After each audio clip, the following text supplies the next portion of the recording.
नमस्कार, मैं अंकित स्वागत करता हूं आप सभी का। आज के इस क्लास में आप सभी स्टूडेंट स्क्रीन पर देख सकते हैं। आज के इस क्लास में हम लोग सॉल्व करने वाले हैं हिंदी विषय के महत्वपूर्ण प्रश्नों को, जो आप सभी लोग स्क्रीन पर देख सकते हैं। आप सभी के एग्जाम के पॉइंट ऑफ व्यू से मोस्ट इंपॉर्टेंट है।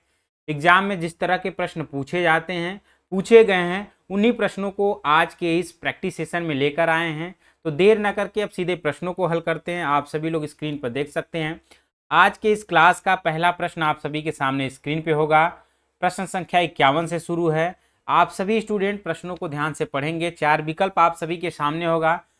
4 से 5 सेकंड में आप सभी लोग आंसर देंगे कमेंट बॉक्स में। साथ ही साथ यहाँ दिया हुआ कि इनमें से पृथ्वी कौन सा शब्द है। बहुत इंपॉर्टेंट प्रश्न है, देख सकते हैं। 4 विकल्प है, तद्भव, विदेशज, तत्सम या इनमें से कोई नहीं। इस तरह के प्रश्न आप सभी के एग्जाम में पूछा जाता है। तो 51 का आंसर करें आप सभी लोग। पृथ्वी जो है वह तत्सम शब्द है। आप सभी लोग हिंदी व्याकरण को पढ़े हैं, जानते भी होंगे। तद्भव तत्सम क्या है, देशज विदेशज क्या है, इन सभी भाषाओं के बारे में आप लोग जानते होंगे, कैसे शब्दों की पहचान करना है। इस तरह के प्रश्न आपके एग्जाम में पूछे जाते हैं, काफी इंपॉर्टेंट है, इसे ध्यान रखेंगे। अगले प्रश्न की ओर चलते हैं। अगला प्रश्न आप सभी के सामने है। आज के इस क्लास का दूसरा प्रश्न होगा, जो कि प्रश्न संख्या 52 है। संप्रदान कारक का परसर्ग है। आप सभी लोग बताएंगे, इसका आंसर करेंगे। 4 विकल्प है। परसर्ग का मतलब है कारक चिन्ह बताने का, ठीक है। परसर्ग का मतलब है यहाँ कारक चिन्ह पूछा जा रहा है। इस तरह के प्रश्न पूछे जाते हैं। 4 विकल्प है, का, को, से या के लिए। 52 का आंसर देने का प्रयास करें आप सभी लोग। बहुत ही शानदार। इसका सही आंसर होगा संप्रदान को के लिए। इसका कारक चिन्ह क्या है, को या तो के लिए प्रयोग होता है। इसका सही आंसर ऑप्शन डी होगा। अब अगले प्रश्न की ओर चलते हैं। अगला प्रश्न आप सभी के सामने स्क्रीन पे होगा। आज के इस क्लास का प्रश्न तीसरा, प्रश्न संख्या 53 दिया हुआ है।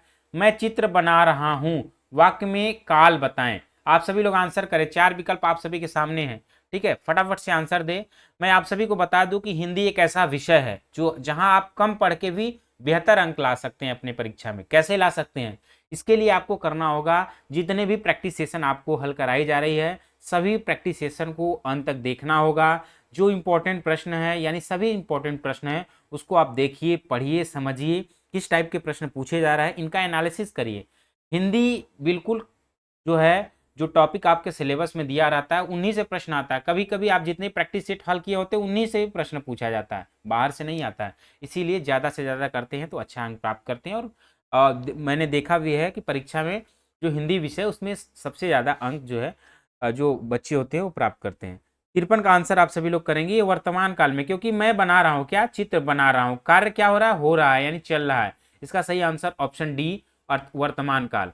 अगले प्रश्न की ओर चलते हैं। काफी इंपॉर्टेंट प्रश्न है, इसे आप सभी लोग देखिए। इसका आंसर करें। आलू किस भाषा का शब्द है। सभी लोग आंसर करें। 4 विकल्प है, पुर्तगाली, चीनी, अरबी और अंग्रेजी। इंपॉर्टेंट प्रश्न है। भाषाओं से यानी किस भाषा, किस विदेशी भाषा का शब्द है, इससे प्रश्न आपके एग्जाम में पूछा जाता है। जो भी student UP BEd entrance exam की तैयारी कर रहे हो, जिन्होंने अभी तक प्रीवियस ईयर क्वेश्चन पेपर को नहीं खरीदा है, और हमारे वेबसाइट onlineprep.co.in से जाकर खरीद सकते हैं, या इस वीडियो के डिस्क्रिप्शन में लिंक मिलेगा, वहां से खरीद सकते हैं, या अन्य प्रैक्टिस सेट आप चाहे तो उसको खरीद सकते हैं। आप जितना से जितना प्रैक्टिस सेट को हल करते हैं वो आपके लिए बहुत ही सहयोगी होगा। यदि इसका आप सभी को इस प्रैक्टिस सेशन का पीडीएफ विद आंसर की चाहिए तो उसके लिए ऑनलाइन प्रेप ऐप डाउनलोड करना होगा। वहां आप सभी को बिल्कुल ऐप पर देखने को और साथ ही साथ आंसर मिलेगा, जिससे आप सॉल्व कर सकते हैं। आंसर करें आप सभी लोग। 54 आप सभी के सामने बिल्कुल सिंपल सा प्रश्न है। इसका सही आंसर होगा पुर्तगाली भाषा का, यानी ऑप्शन ए बिल्कुल सही आंसर। अगला प्रश्न है, प्रश्न संख्या 55 है, जो कि आज के इस क्लास का 5वां प्रश्न होगा। श का उच्चारण स्थान क्या। बहुत इंपॉर्टेंट प्रश्न है, देख सकते हैं। श आप लोग जानते हैं, इसे षटकोर स भी कहते हैं। इसका पूछा गया उच्चारण स्थान क्या है। जब आप अपने मुख से उच्चारण करते हैं तो उसका उच्चारण यानी आपका जो जीभ है किस स्थान को टच करता है। इस तरह के प्रश्न अक्सर पूछे जाते हैं। ये वर्णमाला का प्रश्न है। वर्णमाला आप सभी लोग पढ़े होंगे, जानते होंगे, बिल्कुल सिंपल सा है। पेड क्लास में बताया गया है, पढ़ाया भी गया है। जो भी बच्चे ज्वाइन किए उनको ये पता होगा, बिल्कुल सिंपल तरीके से, सहज तरीके से। आंसर करेंगे 55 आप सभी के सामने, यानी मूर्धा। क्या है मूर्धा, यहाँ देख लेंगे। मैं आप सभी को एक बार फिर से बता दूं, जो 3 सा आपके वर्णमाला में, पहला तो आपका बड़ा सा जिसे कहते हैं, ठीक है, जिसमें शाम लिखते हैं, ठीक है। ये क्या है, ये उच्चारण की दृष्टि से कौन सा स है, तो ये तालव्य श। तालब यानी इसका जब उच्चारण करते हैं तो हमारा जीभ तालु को टच करेगा। बड़ा सा जो शाम में लगा है, या तालव्य होगा, इसे ध्यान रखेंगे, याद कर लेंगे। दूसरा यहाँ आपका दिया हुआ है मूर्धन्य श, जिसका उच्चारण मूर्धा से है। तीसरा आपका है जो सड़क लिखते हैं, छोटा सा जिसको कहते हैं, इसका उच्चारण स्थान दंत है। क्या है? दंत, यानी दांत से होता है। हमारा जीभ जो है वह दांत को टच करता है, इसको ध्यान रखेंगे। ठीक है, ये सिंपल सा है। अक्सर तीनों स के बारे में उच्चारण स्थान में भेद करने के लिए पूछा जाता है, उच्चारण स्थान, तो इसको आप लोग अच्छे से समझ लेंगे। अब अगले प्रश्न की ओर चलते हैं। निम्नलिखित में से कौन सा गूलर का फूल होना मुहावरे का सही अर्थ? बहुत इंपॉर्टेंट और सिंपल सा प्रश्न है, आप लोग प्रयोग भी करते हैं जब भी लोकोक्ति और मुहावरा के बारे में पूछा जाए। सिंपल सा है कि आप अपने भाषा में उसका वाक्य प्रयोग करें। ठीक है, गूलर का फूल कहते हैं ना, आप तो गूलर का फूल हो गए, यानी इसका आंसर क्या होगा? आप लोग फटाफट आंसर कर ले। दुर्लभ वस्तु, यानी बहुत दिनों बाद दिखाई देना, यानी दुर्लभ हो गए हैं, यानी कई दिनों से या कई माह से, कई वर्षों से आप दिखाई नहीं दे रहे हैं, जैसे गूलर का फूल हो गए। ठीक है, तो ये क्या होगा? ऑप्शन सी बिल्कुल सही आंसर है। अब अगले प्रश्न की ओर चलते हैं। अगला प्रश्न क्या दिया? सूत शब्द में शब्द को स्त्रीवाचक बनाने के लिए किस प्रत्यय का प्रयोग होगा? बिल्कुल सिंपल सा है। प्रत्यय क्या होता है? जैसे सूत क्या है? या सूत मूल शब्द है। क्या है? मूल शब्द, जिसे धातु कहते हैं। ठीक है, अब इसके बाद जो शब्दांश जुड़ते हैं उसे प्रत्यय कहते हैं। किसके? मूल शब्द के बाद जो शब्दांश जुड़ते हैं उसे प्रत्यय कहते हैं। अब क्या इसमें जोड़ेंगे 57 में कि प्रत्यय जो स्त्रीवाचक बनेगा आ जोड़ेंगे। ठीक है, तो हो जाएगा सूता। क्या हो जाएगा? आ लगाएंगे तो सूता हो जाएगा। ठीक है, यहाँ समझेंगे। इसका सही आंसर होगा ऑप्शन डी, बिल्कुल सही आंसर है। अब अगले प्रश्न की ओर चलते हैं। अगला प्रश्न क्या है? पैरों से लेकर सिर तक का एक शब्द क्या होगा? आप सभी लोग आंसर करें। आज के इस क्लास का, आज के इस सेशन का 8वां प्रश्न, प्रश्न संख्या 58 आप सभी के सामने स्क्रीन पे होगा। बहुत ही सिंपल सा है लेकिन इंपॉर्टेंट प्रश्न है। आप प्रश्नों को देख पा रहे हैं स्क्रीन पे, उसे हल कर रहे हैं, एनालिसिस कर पाएंगे कि कितना महत्वपूर्ण प्रश्न है। इस तरह के प्रश्न पूछे जाते हैं, आप सभी लोग आंसर करेंगे। 58 आप सभी के सामने। अपाद मस्तक, क्या कहते हैं? अपाद मस्तक, जो कि पैर से लेकर सिर तक को एक शब्द में कहते हैं। अपाद का मतलब पैर हो गया, मस्तक का मतलब सिर हो गया। दोनों को आप अलग अलग करके उसका अर्थ निकाल सकते हैं। अगला प्रश्न है, काव्य में भाव तथा कला के सौंदर्य को बढ़ाने वाले कारक क्या कहलाते हैं? बहुत ही महत्वपूर्ण प्रश्न है। क्या है? बहुत ही महत्वपूर्ण प्रश्न है। आंसर करेंगे आप सभी लोग। 59 आप सभी के सामने। उसे अलंकार कहते हैं। अलंकार की परिभाषा क्या है? आप सभी लोग जानते हैं कि काव्य की शोभा बढ़ाने वाले उपकरणों को अलंकार कहा जाता है। तो यहाँ प्रश्न भी वही पूछा गया है कि काव्य में जो भाव और कला के सौंदर्य को बढ़ाए, क्या करा कहते हैं उसे? उसे ही तो अलंकार कहा जाता है, यानी ऑप्शन डी बिल्कुल सही आंसर है। प्रश्न संख्या 60 है, हिंदी के सर्वश्रेष्ठ हास्य व्यंग निबंधकार कौन है? आंसर करेंगे आप सभी लोग। हिंदी साहित्य से भी प्रश्न आ जाता है, लेकिन साहित्य इतना बड़ा है कि आप क्या क्या पढ़ेंगे ये थोड़ा से आपके लिए परेशानी होता है। लेकिन उसमें जो महत्वपूर्ण प्रश्न है साहित्य के, उसको कैसे हल कर पाएंगे कि कौन सा प्रश्न पूछा जाता है या कौन इंपॉर्टेंट है? जब आप प्रैक्टिस सेशन को हल करते हैं, उस प्रैक्टिस सेशन में आपको 1 से 2 प्रश्न जो साहित्य से है वह देखने को मिलेगा और पढ़ने को मिलेगा। 60 का आंसर करेंगे। इसका सही आंसर क्या होगा आप सभी लोग? यहाँ दिया है हिंदी के सर्वश्रेष्ठ हास्य व्यंग्यकार। ठीक है, हरिशंकर परशाई। अब अगले प्रश्न की ओर चलते हैं। अगला प्रश्न काफी इंपॉर्टेंट है, संधि से, इसको पढ़ें, आंसर करें। सडानंद शब्द के सही संधि विच्छेद पर क्या करें? निशान लगाएं। 61 आप सभी के सामने। आंसर करें फटाफट से। ठीक है, इसका आंसर आप सभी लोग देंगे, फटाफट से आंसर करेंगे। 61 का क्या होगा आंसर? यानी सड धन आनंद। क्या होगा? सड धन आनंद। ठीक है, इसका सही आंसर होगा ऑप्शन ए। अब अगले प्रश्न की ओर चलते हैं। अगला प्रश्न है, चक्रधर शब्द है, क्या है? रूढ़ शब्द है, यौगिक है, योग रूढ़ है या विदेशी शब्द है? आप सभी लोग आंसर करेंगे। 62 आप सभी के सामने है। तो चक्र और धर दो मिलके बना तो योग रूढ़ शब्द हो। ठीक है, क्यों योग रूढ़ शब्द है? योग रूढ़ शब्द का अर्थ होता है जो पहला दूसरा न हो के कोई विशेष अर्थ प्रदान करे। क्या हो? विशेष अर्थ प्रदान करे, चक्रधर होता है। अगले प्रश्न की ओर चलते हैं। निम्नलिखित में से अनिश्चयवाचक सर्वनाम क्या है? अनिश्चय का मतलब है जहां कुछ और कोई लगा हो। ठीक है, जहां कुछ और कोई हो, यानी अनिश्चितता का बोध हो, वहां कोई संख्या निश्चित न हो। 63 का ऑप्शन ए बिल्कुल सही आंसर होगा। 64 की ओर चलते हैं। संबंध बोधक अव्यय किसके साथ प्रयुक्त होते हैं? आप सभी लोग आंसर करेंगे। संज्ञा अथवा सर्वनाम, विशेषण या क्रिया या काल। बिल्कुल सिंपल सा। 64 का आंसर क्या होगा? तो संबंध बोधक तो संज्ञा और सर्वनाम के ही साथ होगा ना। संबंध बोधक का मतलब होता है किसी के साथ संबंध।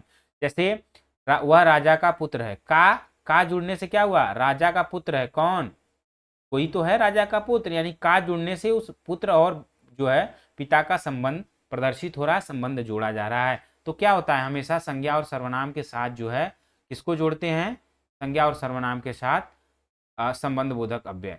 अब अगले प्रश्न की ओर चलते हैं। अगला प्रश्न है 65 आप सभी के सामने, अस्थाई भाव को जगाने और उद्दीप्त करने वाले कारक क्या कहलाते हैं। 65 का आंसर करेंगे आप सभी लोग, विभाव, ऑप्शन सी बिल्कुल सही आंसर है। अगला प्रश्न है अलंकार से, उसको हल करते हैं, पहले पढ़ते हैं समझते हैं।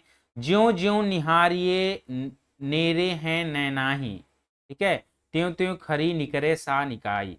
पंक्ति में अलंकार है, 66 का आंसर करेंगे। यहाँ पुनरुक्ति अलंकार होगा, क्या होगा, पुनरुक्ति अलंकार होगा, ठीक है, यानी ऑप्शन डी बिल्कुल सही आंसर है। 67 है, इनमें से कौन सा शब्द शुद्ध है, आप सभी लोग आंसर करेंगे। यहाँ देख सकते हैं शुद्ध शब्द कौन सा है, पहला देखते हैं उज्ज्वल, यह अशुद्ध शब्द। उज्ज्वल कैसे लिखा जाता है, आप सभी लोग ध्यान रखें, अक्सर पूछा जाता है, यह उज्ज्वल का सही रूप होगा, ठीक है। और दीपक ये गलत है, यानी दीपक कैसे लिखा जाता है, उसमें बड़ी ई की मात्रा होती है, ये दीपक सही है, ठीक है। और मूर्ति भी गलत है, मूर्ति कैसे लिखा जाता है आप सभी को पता होगा, मूर्ति ऐसे लिखा जाता है, ये गलत है, ठीक है। तो इनमें से कोई नहीं। यहाँ क्या पूछा गया है, यहाँ पूछा गया है कि कौन सा शब्द शुद्ध है, तो आप क्या बताएंगे, ऑप्शन डी, ठीक है, क्योंकि कोई शब्द शुद्ध नहीं है। अब अगले प्रश्न की ओर चलते हैं, अगला प्रश्न पढ़ते हैं, समझते हैं, फिर आंसर करते हैं। आप सभी लोग कमेंट बॉक्स में साथ ही साथ आंसर करेंगे। निम्नांकित एक शब्द में उपसर्ग नहीं है, ध्यान से पढ़ें, अक्सर क्या होता है जल्दीबाजी में गलत करके चले जाते हैं। पूछा गया उपसर्ग नहीं है, ठीक है। 68 का आंसर दें आप सभी लोग। अतिक्रमण में क्रमण में अति लगा है, उपसर्ग है। प्रतिक्षण, क्षण मूल है तो प्रति लगा है। गम में सु लगा है, ये तीनों में उपसर्ग है, लेकिन किसमें नहीं है, दर्शन होती में नहीं है, यानी इसका सही आंसर ऑप्शन डी बिल्कुल सही आंसर होगा। 68 का अगले प्रश्न की ओर चलते हैं। आप सभी लोग एनालिसिस कर पा रहे होंगे कितना महत्वपूर्ण प्रश्न है, ऐसे एग्जाम में पूछा जाता है। बेहतर है आप सभी लोग अच्छे से हिंदी विषय को पढ़ें, इसके साथ साथ अन्य विषय की भी प्रैक्टिस सेशन आप सभी को ऑनलाइन पे मिलता है, उसको भी हल करें, काफ़ी इंपॉर्टेंट है, बिल्कुल आपके एग्जाम के सिलेबस पे आधारित होता है। जैसे पूछा जाता है दृश्य काव्य के अंतर्गत आते हैं, इंपॉर्टेंट प्रश्न है, आप सभी लोग आंसर करेंगे कि दृश्य काव्य के अंतर्गत क्या आता है। आप आंसर करेंगे तो इसका सही विकल्प होगा ए, नाटक और प्रहसन। नाटक क्या है, नाटक का रंगमंचन होता है, रंगमंच पे प्रस्तुति होती है, ठीक है, जिसको आप अपनी आंखों से देखते हैं, ठीक है, कलाकारों के माध्यम से वहाँ किरदार निभाया जाता है। प्रहसन जो होता है वो नाटक का छोटा रूप होता है, उसका भी मंचन किया जाता है, यानी 69 का सही आंसर ऑप्शन ए होगा। अब अगले प्रश्न की ओर चलते हैं। अगला प्रश्न यहाँ दिया हुआ चिन्ह, यहाँ दो चिन्ह दिया हुआ, इस चिन्ह का नाम बताएंगे कौन से चिन्ह है, इसका आंसर करेंगे। 70 आप सभी के सामने है, इसका सही आंसर होगा पुनरुक्ति बोधक चिन्ह, क्या है, ऑप्शन बी। लाघव का चिन्ह का प्रयोग कैसे होता है, ऐसे ओ की तरह बनाया जाता है, ठीक है। हंस पद या इसे त्रुटि क्या कहते हैं, त्रुटि पद भी कहा जाता है हंस पद को, ठीक है। कैसे लिखा जाता है, ये ऐसे, यानी जब कोई हम शब्द लिख रहे हैं, राम गया, अब राम कहाँ गया, राम स्कूल गया, तो यहाँ यहाँ क्या हुआ, जहाँ त्रुटि यानी छूट गया वहाँ इस तरह का प्रयोग करके लिख देंगे, राम बाजार गया, स्कूल गया, ठीक है, गया है, इस तरह से करेंगे तो इस तरह के त्रुटि बोधक होता है, यानी इसका सही आंसर ऑप्शन बी होगा। अब अगले प्रश्न की ओर चलते हैं। प्रश्न 71 है, काफी इंपॉर्टेंट है, देख सकते हैं, महत्वपूर्ण प्रश्न है। प्रकृति के सुकुमार कवि कहे जाते हैं, बहुत इंपॉर्टेंट प्रश्न है। 71 का आंसर करें आप सभी लोग। तो किसको कहा जाता है, सुमित्रानंदन पंत को जो है प्रकृति का सुकुमार कवि के नाम से जाना जाता है, ऑप्शन बी बिल्कुल सही आंसर है। अगले प्रश्न की ओर चलते हैं। अगला प्रश्न क्या है उसे पढ़ते हैं, आंसर करते हैं। स्वाभिमान और स्वाधीनता का प्रतीक है, यानी चिन्ह, प्रतीक का मतलब क्या होता है, चिन्ह, ठीक है, किसको माना जाता है, तो इसमें है चूहा को, चूहा को नहीं माना जाता, श्वान नहीं, कबूतर नहीं, यानी सिंह को, सिंह को क्या माना जाता है, स्वाभिमान और स्वाधीनता का प्रतीक, ऑप्शन डी। यहाँ प्रश्न है 73, काफी इंपॉर्टेंट है, कई बार पूछा गया, अली शब्द के दो अर्थ। अब देखिए यहाँ एक ही दिया, लेकिन ध्यान रखेंगे ऐसे पूछा जाता है, अली यानी छोटा ई वाला, और अली यानी अली और अली, इसके अर्थ क्या है। इस अली का जो अर्थ होता है वह भौरा है, और इस अली का अर्थ होता है सखी, इसको ध्यान रखेंगे, इसका अर्थ क्या है, भौरा, और जो जिसमें बड़ी लगा हो उसके लिए सखी, सखी का मतलब आप जानते हैं जो सहेली, मित्र, ठीक है, इसका आंसर ऑप्शन ए होगा। या इसके दो अर्थ पूछे गए हैं। अब अगले प्रश्न की ओर चलते हैं, अगला प्रश्न पढ़ते हैं फिर आंसर करते हैं। वह बहुत बोलती है, वाक्य में क्रिया विशेषण क्या है, बहुत सिंपल सा है, क्या होगा, 74 का आंसर करें, आप सभी के पास समय है। क्या होगा, वह बहुत बोलती है। बोलना क्या है, बोलना तो क्रिया है ना। हम अभी आपको पढ़ा रहे हैं तो आप कहेंगे सर पढ़ा रहे हैं, हमारा क्या है, पढ़ाना हमारा क्या है, ये कर्म है यानी क्रिया, सॉरी कर्म नहीं क्रिया है, क्या है, क्रिया। हम कार्य क्या कर रहे हैं, पढ़ा रहे हैं, और आप क्या कर रहे हैं, पढ़ रहे हैं। तो आप पढ़ रहे हैं तो वो भी क्या हो रहा है, क्रिया हो रहा है। लेकिन यहाँ है वह बहुत बोलती है, वह क्या होगा, वह सर्वनाम है, बोलना क्रिया है। तो बहुत उसके साथ लगा हुआ, किसके, क्रिया के साथ जब बहुत लगा है तो वह क्या कहलाएगा, वही तो आपका क्रिया विशेषण है। यानी इसका सही ऑप्शन ऑप्शन बी होगा। ठीक है, 74 का। अब अगले प्रश्न की ओर चलते हैं, अगला प्रश्न पढ़ते हैं फिर आंसर करते हैं। उज्ज्वल पद में संधि क्या है, आप सभी लोग आंसर करेंगे। उज्ज्वल के लिए 75, तो क्या होगा, उत धन, उत धन जल, उत धन ज्वल। ठीक है, तो इसका कौन सा, इसका सही आंसर क्या होगा, इसका सही आंसर होगा व्यंजन संधि, क्योंकि उत में हलंत लगा होगा, इसलिए व्यंजन संधि ऑप्शन सी होगा। अगला प्रश्न है, छायावादी युग के प्रवर्तक हैं, बहुत इंपॉर्टेंट प्रश्न, आंसर करें। देख सकते हैं साहित्य से प्रश्न है, जितने भी साहित्य के प्रश्न होंगे आप सभी को प्रैक्टिस सेशन से हल करने को मिलेगा। तो छायावादी युग के प्रवर्तक जो माना जाता है उसे जयशंकर प्रसाद को माना जाता है। ऑप्शन ए बिल्कुल सही आंसर है। अगला प्रश्न काफी इंपॉर्टेंट है, कई बार पूछा गया, आपके एग्जाम में भी पूछा गया। पावक शब्द का उदाहरण, लेकिन सिंपल सा प्रश्न, इसका आंसर कर पाएंगे। पावक, इसका कौन सा होगा, ऑप्शन डी होगा, अयादि संधि। क्या होगा, ठीक है, अ होता है ना, प धन अक, तो यहां हो जाएगा आपका ओ, तो क्या हो जाएगा, अयादि संधि। 77 का ऑप्शन डी बिल्कुल सही आंसर है। अब अगले प्रश्न की ओर चलते हैं, अगला प्रश्न है, सामान्यतया क्या दिया हुआ है, यहाँ दिया हुआ है कि सामान्यतया काव्य के कुल कितने भेद बताए गए हैं। आप सभी लोग 78 का जवाब देंगे तो क्या होगा, इसका सही आंसर होगा ऑप्शन बी, बिल्कुल सही आंसर है। अगला प्रश्न है, प्रसारण का विलोम शब्द क्या है, सभी लोग आंसर करें। 79 आप सभी के सामने है। प्रसारण, प्रसारण का मतलब होगा आकुंचन। ठीक है, प्रसारण का मतलब होता है फैलाव, विस्तार। आकुंचक का मतलब होता है संकुचित। ठीक है, विलोम हमेशा क्या होता है, एक दूसरे का अपोजिट। अगला प्रश्न क्या है उसे पढ़ते हैं, उसका जवाब देते हैं। लोक संस्कृति का जन्म हुआ, आप बताएंगे, लोक संस्कृति शहर में हुआ या गांव में या कस्बों में या विद्यालयों में। बहुत इंपॉर्टेंट प्रश्न, 80 का जवाब देंगे। लोक का मतलब ही समझ जाइए कि ये गांव से है। कहाँ से है, स्थानीय, स्थानीय शब्दों का प्रयोग होता है लोक, कहते हैं ना लोकगीत। लोकगीत का मतलब होता है जो गांवों से उत्पन्न होता है। ठीक है, लोक संस्कृति गांवों से क्या होती है, जन्म हुई, इसका जन्म कहाँ से हुआ है, गांवों से, यानी ऑप्शन बी बिल्कुल सही आंसर है। लोक का मतलब होता है जनता। ठीक है, अगला प्रश्न है, कृपाण शब्द है, आप सभी लोग आंसर करेंगे। 81 आप सभी के सामने है। कृपाण शब्द जो है वह क्या है, तत्सम शब्द है, ऑप्शन डी बिल्कुल सही आंसर है। इस तरह के प्रश्न अक्सर पूछे जाते हैं, सिंपल होता है, लेकिन क्या होता करते हैं, जब हम नहीं उसको जान पाते हैं, नहीं अच्छे से पढ़े होते हैं, गलत करके चले। देख सकते हैं कितना सिंपल प्रश्न है, ज़्यादा पढ़ने की जरूरत नहीं है, कम पढ़ना है, लेकिन अभ्यास ज़्यादा से ज़्यादा करना है, ताकि ये पता लग जाए कि कैसे प्रश्न पूछा जा रहा है और आंसर कैसे देना है। बुद्धि भ्रमित होना किस मुहावरे का सही अर्थ है, आप बताएं। इसका पहले वाक्य प्रयोग करें फिर आंसर करें, तभी आप वह अच्छे से उसका सही सटीक आंसर दे सकते हैं। यानी बुद्धि भ्रमित होना यानी चक्कर में पड़ना का क्या होगा, आप सभी लोग आंसर करेंगे। जो है यहाँ दिया हुआ है ए बी और सी और डी, बुद्धि भ्रमित होना, आप सभी लोग आंसर करेंगे। ठीक है, ऑप्शन ए होगा। अगले प्रश्न की ओर चलते हैं, सिर से बोझ उतारना मुहावरे का सही अर्थ क्या है, सभी लोग आंसर करें। 83 आप सभी के सामने, आंसर क्या होगा, सिर से बोझ उतारना यानी भार टालना। क्या होगा, भार टालना, ऑप्शन ए होगा। अगले प्रश्न की ओर चलते हैं, निम्नलिखित में से रूढ़ शब्द कौन सा है, सभी लोग आंसर करें। 84 आप सभी के सामने, डी का आंसर क्या होगा, रूढ़ शब्द क्या होगा। देखिए वाचनालय क्या है, यौगिक शब्द है, विद्यालय यौगिक शब्द है, समतल यौगिक है, लेकिन रूढ़ क्या है, पशु। यानी रूढ़ शब्द वे शब्द होते हैं जिनको हम खंडन नहीं कर सकते। पशु को प और सु लिख देते, क्या इसका अर्थ होगा, नहीं, यानी यह रूढ़ शब्द है। ठीक है, रूढ़ का मतलब आप समझते हैं, जिसका अर्थ न निकले उसे तोड़ दिया जाए, दो भागों में विभाजित कर दिया जाए। अगला प्रश्न है, महोत्सव में संधि विच्छेद क्या है, 85 का आंसर करेंगे। महाधन उत्सव, क्या होगा, महाधन उत्सव, बिल्कुल सिंपल सा है। क्या होगा इसका, आप सभी लोग आंसर करेंगे। 85 ये गुण संधि होगा, क्या, गुण संधि। जहाँ एक झुंडी लगी हो गुण संधि, जहाँ दो लगी हो वहाँ वृद्धि संधि, सिंपल सा है। जहाँ समान स्वर हो वहाँ आपका दीर्घ संधि होगी। इस तरह के आप पहचान को जानते हैं। अगला है, अंबर का विलोम क्या होगा, आप सभी लोग बताएंगे, फटाफट से आंसर करेंगे। 86 आप सभी के सामने है। अंबर मतलब आपको बता दूं आकाश, नभ, व्योम, ये सभी क्या है? अंबर, आकाश, समझते हैं ना, जानते हैं आप सभी लोग। नभ, व्योम, ये सभी पर्यायवाची। जस्ट इसका अपोजिट क्या होगा? तो इसका अपोजिट होगा आकाश का, यानी अवनी, पृथ्वी, धरती, भू, धरा, ये सभी क्या है? यानी अंबर के विलोम शब्द है। अगला प्रश्न है 87, मुझे कैसा शब्द है, यानी बताएं आप सभी लोग, मुझे कैसा शब्द है। आंसर करेंगे, या मध्यम पुरुष उत्तम है, अन्य या प्रथम पुरुष है। 87 का आंसर करेंगे, ठीक है। काफी इंपॉर्टेंट प्रश्न है, तो मुझे जो होगा ऑप्शन सी उत्तम पुरुष होगा। अब अगले प्रश्न की ओर चलते हैं। अगला प्रश्न देखते हैं, उसे पढ़ते हैं।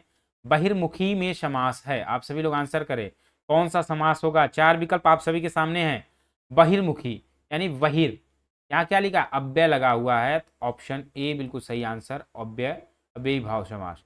अगला प्रश्न काफी इंपॉर्टेंट है, ये भी साहित्य से है, आप देख सकते हैं कितना इंपॉर्टेंट है, कितने प्रश्न साहित्य से है, ये एनालिसिस कर पाएंगे आप। व्याकरण के साथ साथ हिंदी भाषा के, हिंदी विषय के जो प्रश्न आपके सिलेबस में एग्जाम में पूछे जाएंगे। सूरदास की साहित्यिक भाषा क्या है? साहित्यिक का मतलब समझते हैं, जिसमें उन्होंने रचनाएं किया, ठीक है। सूरदास ने जिसमें मैक्सिमम रचनाएं की, जिसमें अपनी लेखनी को लिखा, उस भाषा कौन सी भाषा है?